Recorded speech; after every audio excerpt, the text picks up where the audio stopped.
Yeah, great Nigerians, I'm sure you saw what was displayed on the screen. You don't have to sell your vote. And it is important we know that. Remember, that is your power, and this is the time to make Nigeria great again with your PVC. So it's important you don't sell your vote, don't think about it, don't even consider it. All right, wonderful viewers, you're welcome to another edition of Nigeria Today. Nigeria Today, we are going to look at a few topical issues, and in the studio with me today are you analysts, the people you always love to listen to. From my far left, I have Barrister Chukwemeka Wogo. Barrister Chukwemeka Wogo is a practicing lawyer. He's also a security consultant and a public affairs analyst. Barrister, welcome to the program. Thank you, moderator, and good afternoon, viewers. After him, I have Comrade Nnamdi Lekwachi. Comrade Nnamdi Lekwachi is a historian and also a political affairs analyst. Comrade Nnamdi, you're welcome to the program. Thank you for having me join you. Good afternoon, viewers. And this is your command, Chinedum Adiele, for today. Today we'll be looking at the new Naira note scarcity. The umpire, the INEC umpire, the boss are saying that this may disrupt the general election, and these are some of the things we're going to look at today. In a meeting with the CBN governor, Godwin Emefiele, the INEC chairman, Mahmoud Yakubu said, with about 16 days to the general election, there are strong indications that the new Naira note scarcity may disrupt this exercise. And with what has been happening in Aba here where we are, and around the neighboring states, even Imo State here and so on, Council, do you agree with that? In all honesty, I don't agree. I do not want to support some conspiracy theorists who see all this as a script written and being acted out to truncate the democratic process in terms of postponing the election. I don't see it at all as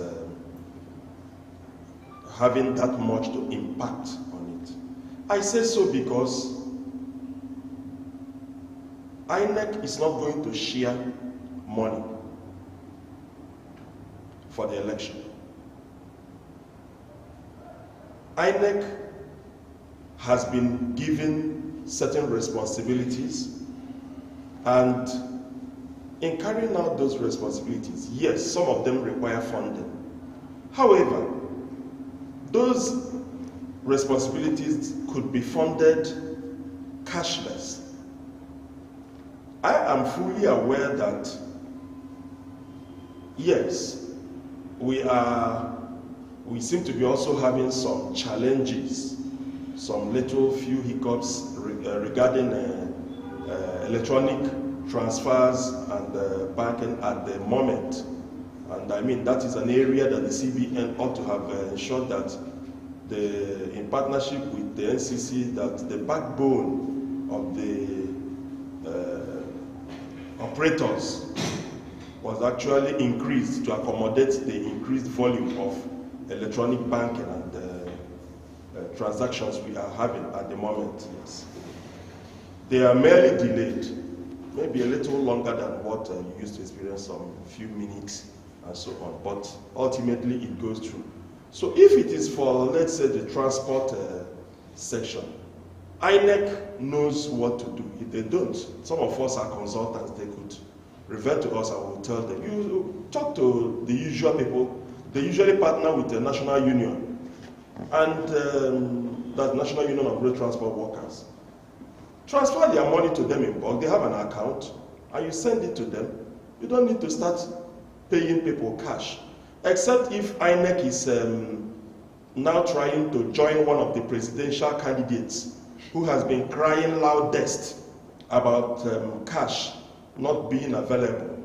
And remember, that is also the man that is said to have personally hoarded 2 billion vans at the last election in his compound a day before the election. So I certainly disagree all round with INEC.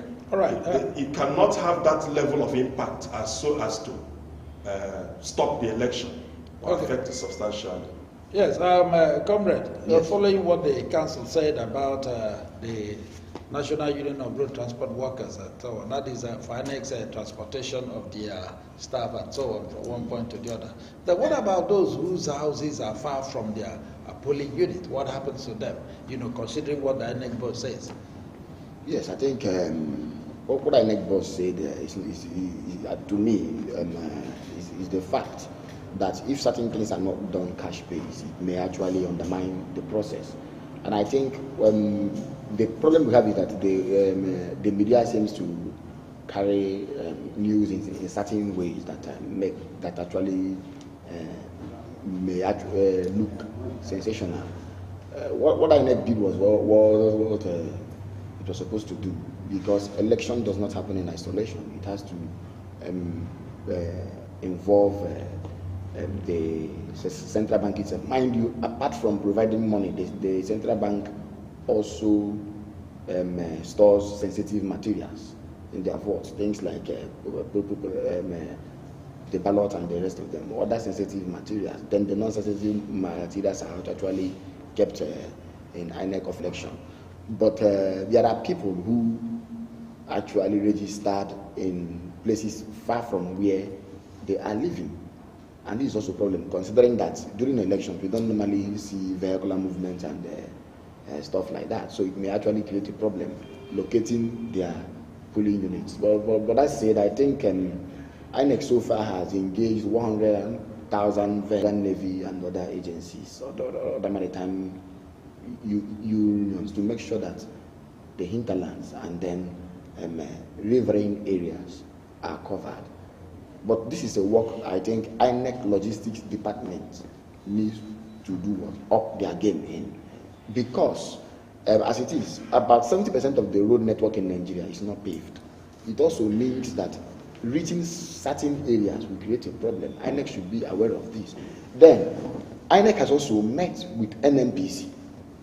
I think INEC chairman met with the NNPC group managing director Mele Keyari, and asked whether the commission could be given right or the license or waiver to import fuel, which is scarce, as it may also undermine the election on that day. So the NNPC Limited now told INEC that it will make everything possible, you understand, on that day. And then again, that the outlets, the NNPC stations will be open where necessary. They will also establish a communication with other stations, places at far-flung places where their own office, where their own station may not be.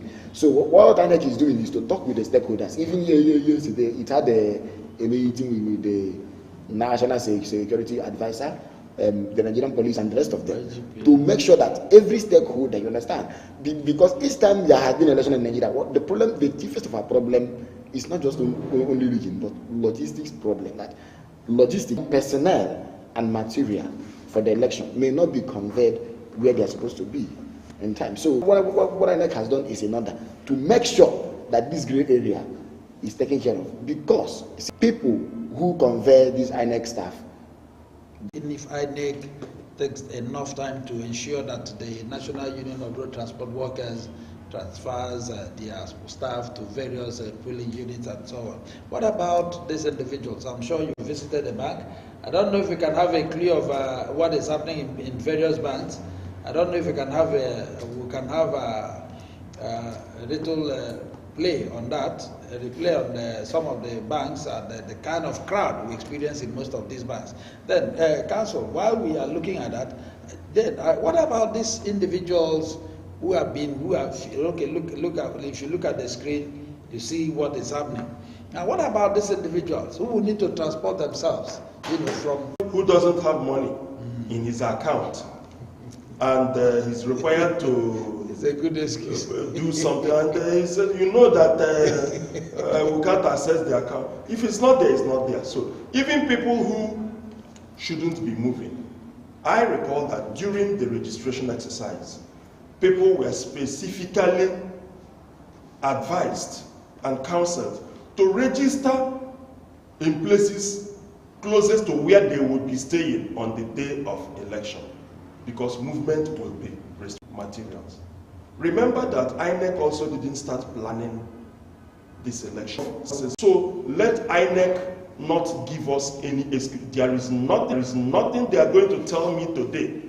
I have also been involved in trainings, inclusive of ad hoc staff of INEC. They are not paid cash. They are not paid cash. So right now, there is nothing that INEC, that only about 500 billion cash was in circulation in the economy. About 1.2 trillion was...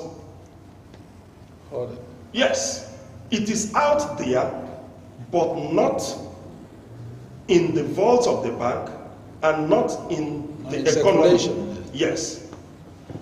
That sum of about 1.2 to 1.3 trillion included the monies hoarded by politicians, unscrupulous politicians, the ones by Mietiala, that they were insisting that CBN should extend the date to enable their brothers, bring out from the bushes, the ones in GP tanks, the ones hoarded in places that even the people who hoarded them couldn't really remember again until we were asked to change money. So, all said and done, cash was out there. Only about 500 billion was in circulation. Now, CBN did an experiment and pushed out 300 billion in the first tranche into the economy, which was supposed to handle everything, because after all, we're dealing with about 500, leaving about 200 to show up, so that as the 300, they didn't want to release the entire 500 at once. They released to the banks. As the 300 was going down, then they would do the backup with the 200. And since then, even the entire 500 is out, and yet everybody seems to be crying. Remember that prior to now, the 500 was sustaining the economy. 500 billion cash was sustaining the economy. 500 billion out again, and yet everybody is now saying there is no money. Meaning that this money is out there, but in the wrong places. So I do not blame the CBN in terms of their permutation. I do not blame them. But I blame Nigerians. It's like petrol. The usual thing. You go to all the filling stations, they have petrol. But you see queues. No, those that without queues are selling... No, I mean ordinarily. Not now that they are selling 500 naira a liter. Not now that they are selling 500 naira a liter. During normal time, yeah, 190 something, 160 something, and so on. Okay, before we all go... of them have petrol. All the filling stations have petrol. Right. And yet there is scarcity of petrol. It can only be caused by the people. All right. Before we go on a very short break, President Muhammadu Buhari has approved the Central Bank of Nigeria's CBN request for the extension of the deadline for swapping of the old Naira notes to the redesigned ones. The extension is now from February 10th to February 17th. still 2023,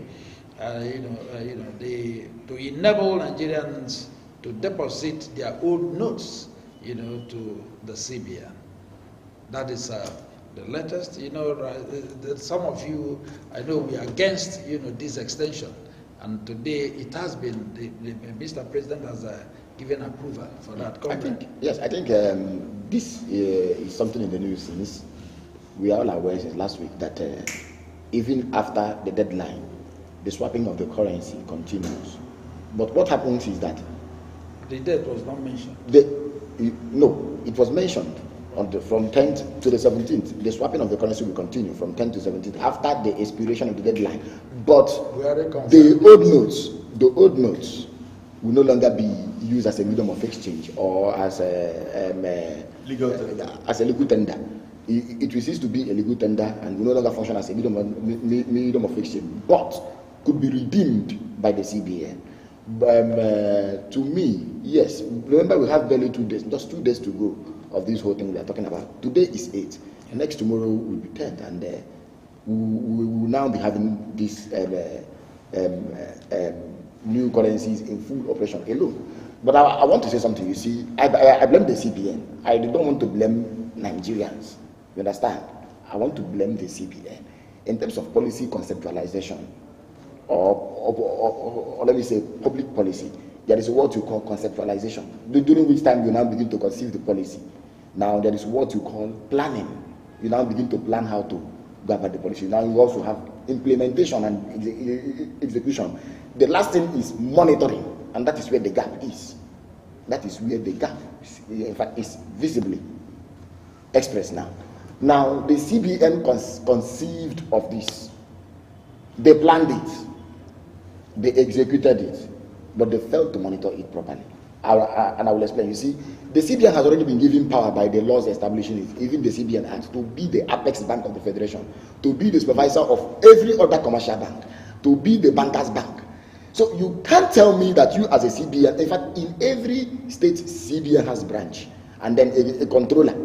So you can't tell me that the banks are sabotaging you. Then where are you? It's just like the commander-in-chief, I would say, is losing his command.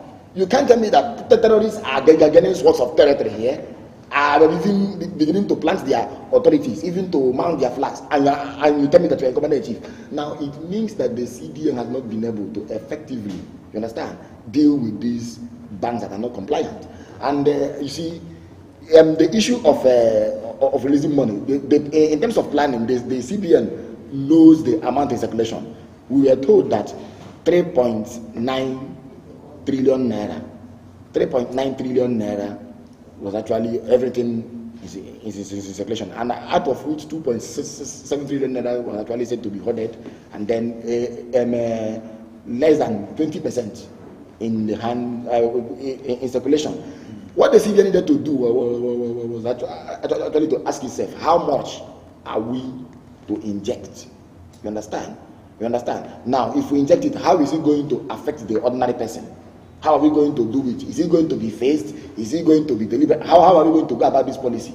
And again, the CBN has what is called CIC balance, through which it monitors monetary movement and the circulation of money. It is known as currency in circulation account balance.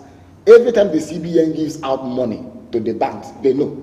Yeah, and I was disappointed when the CBN's deputy governor, Financial Stability System, appeared before the National Assembly and messed herself up by telling us she doesn't know the amount of these new currencies they have actually printed. So it's marks of what?